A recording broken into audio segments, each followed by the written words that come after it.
Hello, this is Julian with Coffee Reviews, and today we'll be reviewing the Yirgacheffe Chelbesa wash processed Ethiopia from Datura Coffee. And there's the box right there. And Datura, based out of Paris, France. And this is their third ever appearance on this channel, having previously reviewed a couple of their higher end offerings earlier this year. And having had such great success with both of those coffees, I really wanted to try one of their more standard offerings. And there are a few things more standard than a wash processed Ethiopian coffee. So it'll definitely be interesting to see how this one turned out, as this right here is day 57.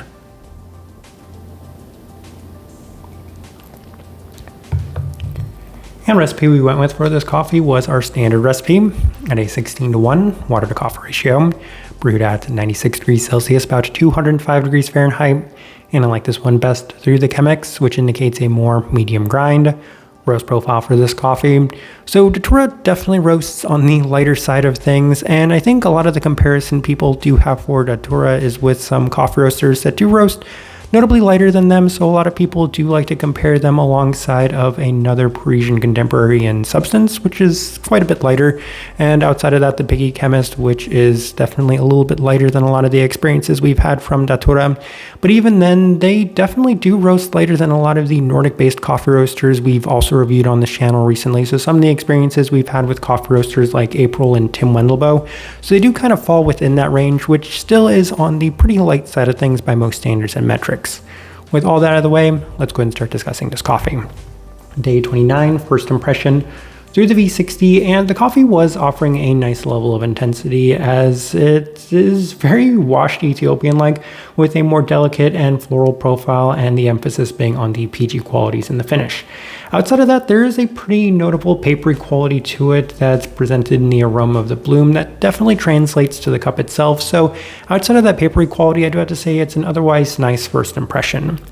Day 32 through the Chemex, and the coffee continues to have excellent intensity for a wash processed Ethiopian coffee, but there is still a pretty notable papery quality to it yet again. It's a little less pronounced this time around, but even then I felt like it might dissipate with time given just how much of a role it played in the overall experience. Outside of that, it continues to offer a lovely peach tea-like experience, so I would say for the most part mixed impressions, but generally a little bit more on the positive side of things. Day 35 through the UFO brewer, and the coffee is a bit more intense as there's still some very slight papery qualities to it, as I continue to feel like maybe some more time would help tone those down. But outside of that, there's a pretty prominent savory black tea forward experience with more of the strong peach tea qualities as well, so it continues to remain very straightforward. Essentially, these first couple of days have yielded two pretty strong things: a very prominent black tea peach quality and then that papery quality as well. Day 38 through the V60 with Datura's recipe, which is a 93 degrees Celsius, 14.2:1 ratio, and the coffee was the most papery it had been to this point, especially off brew. It does dissipate slightly as it cools down with a more classic Ethiopian peachy quality to it, and a prominent savory black tea quality as well. So for the most part, coffee's been pretty consistent. If anything, maybe a little bit more one note than even a average washed Ethiopian coffee turns out to be. Day 41 through the Chemex with the same adjustments, and there's still that strong papery quality off brew as it's lacking a little bit in terms of the overall experience. Pretty generic washed Ethiopian experience with more of the focus on the savory tea quality, so mixed once again. And we will go ahead and move on to day 44 as we opted for the V60 with our standard recipe, and more mixed results as it definitely has a papery quality that really never seemed to dissipate with time. It's still present, but outside of that, I want to say that this coffee was weirdly sandwiched between two less desirable experiences. So right off brew, it did have that papery quality, and then it has this kind of intermediary where it's a little bit above room temperature, and it has that wonderful peach black tea like feel to it. And then when it gets to closer to room temperature, it transitions into more of that papery quality, and then in addition to that, it had a slight savory meat quality. So mixed impressions this time around. It didn't seem to age particularly well when brewing with this specific brew method. So on day 47, we opted back for the Chemex with our standard recipe, and I was really surprised at how much of a contrast to experiences there was when brewing it this way, as it really gathered a lot of structure and was extremely well defined in terms of the presentation, as this time I could say was about the most defined peach Snapple-like experience I've had from any coffee that we've ever reviewed, with some very slight citric qualities, including a sweeter grapefruit, a sweeter, softer citrus, so a softer lemon quality, and a very prominent spiced peach tea aspect to it. So I was really impressed by the massive transition that this coffee did make from the 2 days that we had brewed it, as I felt like one brew method really seemed to struggle with the way that we were brewing this coffee, but then the other one really seemed to highlight and accentuate a lot of the best qualities that this coffee did offer. So on day 50, we opted back to the Chemex, and there was a similar sentiment this time around, as the coffee really seemed to find its stride around this time, as it's very straightforward in the way that it presents itself, a very intense black tea, peach black tea-like feel, with some cleaner florals, primarily in a citric blossom-like sense, with a lighter florality overall. So I was really happy with the last couple of days that this coffee was presenting itself, but up to that point, it honestly was a little bit of a struggle. I didn't even write down any of the papery notes on the last couple of days, largely because that seemed to completely dissipate as of this moment. So coffee really found its best the last 2 times we were brewing it. All right, so let's go ahead and put up the tasting wheel so you can see what we're getting.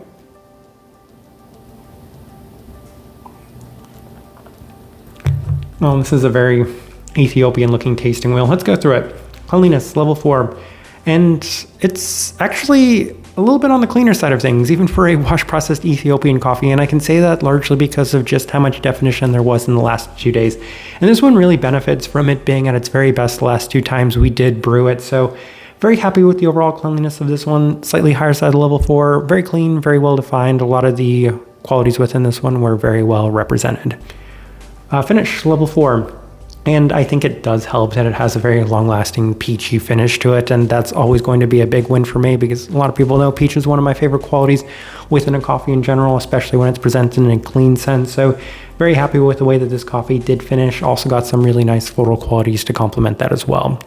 Sweetness, level 4. That's always a win when it comes to wash processed Ethiopian coffees. Usually my biggest grievance and gripe with them is that they lack intensity and they lack sweetness, because usually that's one of the most important things for me when it comes to a coffee, and this one definitely had both of those in a pretty pronounced sense, especially towards the end. So very happy with the sweetness there at a level 4, especially given that it's presented in a fruit sense. Florality, level 4. I mentioned specifically that kind of citric blossom, that lighter floral quality to it, a lot more of those white flowers, and those were pretty well defined towards the end. They have a pretty generic floral note listed on here, and I'd have to say that for the majority of the time I was working with this coffee, I'm thinking it's just a generic floral quality, but towards the end it also gained some really nice definition, helping bump this one all the way up there to that level 4 mark. Citrus fruit, level 4. I highlighted 2 things specifically, that grapefruit quality, but it's also presenting in a much more sweet, fresh fruit sense. And in addition to that, it does have that softer citrus lemon quality to it. And I'm very glad that both of those are definitely playing a backseat to the next thing, which is that stone fruit at the level 4. I'm very happy when the Ethiopian coffees, the washed Ethiopian coffees, do turn out much more peach forward. That's always a huge win for me. So having that be there at the level 4 and it be much more intense than the citric qualities of this one is definitely a huge victory for this coffee. Let's go ahead and move on to level 3, just a couple of them. We'll start with the acidity, level 3. I kind of played around somewhere between the 3 and the 4, but honestly it's much closer to the 3 than anywhere else, and it is presented in that slightly citric sense, very much what you'd expect for a kind of even wash processed Ethiopian coffee. Grapefruit, level 3, did get some very slight melon qualities to go alongside of the citrus and stone fruit, so this one had plenty of fruit depth rather than being a little bit more one note when it comes to washed Ethiopian coffees. And then 2 final things worth discussing. Savoriness, level 3, plenty of the savory black tea qualities, and yeah, there were some days where it did have some undesirable savory qualities, but that also seemed to dissipate with time, so I'm happy with that scoring there at the level 3 mark. And then the final thing worth discussing is the body at a level 1. I think that's going to be a combination of the brew method that we opted for, the Chemex, which of course does seem to take away some of the body, and then in addition to that, the fact that it is a wash processed Ethiopian coffee, which tends to be lighter bodied in general. So level 1 where we opted to put that, very tea-like in terms of the body for this one. So as I'm looking at this tasting wheel, I do think it is a pretty good representation of what I was getting from this coffee. All right, so my overall thoughts and impressions of this coffee. This one was definitely on the better end of standard wash processed Ethiopian coffees as far as my own preferences go, largely because the way it presented itself was very much in line with my own preferences. And that continues to show just how much I'm continuing to enjoy Datura's coffees, as I really enjoyed both of their higher end offerings, and having one of your standard offerings turn out as well as this one did continues to demonstrate just how much I'm enjoying this coffee roaster. And given that the entire point of this review was to see what a coffee like this would turn out, and the fact that it did turn out on the better side of things relative to a lot of its contemporaries, that's another huge victory in Datura's favor. So I'm definitely looking forward to reviewing more of their coffees here in the future. We have one more review from the Datura coffees we'd purchased recently, but outside of that, whenever Airworks does bring them in, we're going to continue to scan their catalog to see which coffees we want to review. The type of person I would suggest this coffee to, this one's kind of your boring classic washed Ethiopian coffee that's presenting in a more peach forward sense, which is always going to be a very nice win for me. Very clean, very floral, definitely on the sweeter, more intense side of things, with the stone fruits being the primary fruit quality within this coffee. Still presented in that lighter profile overall, if maybe not necessarily ultralight, but still lighter side of things. So kind of the best direction I can point somebody towards on this one, and also the best way I can leave this review. If you by chance had an opportunity to try this coffee, I'd love to know your thoughts and impressions of it as well. If you're enjoying the content, give this video a like, subscribe if you're not already subscribed. This right here has been a review of the Yirgacheffe Chelbesa wash processed Ethiopia from Datura Coffee. Thank you for watching.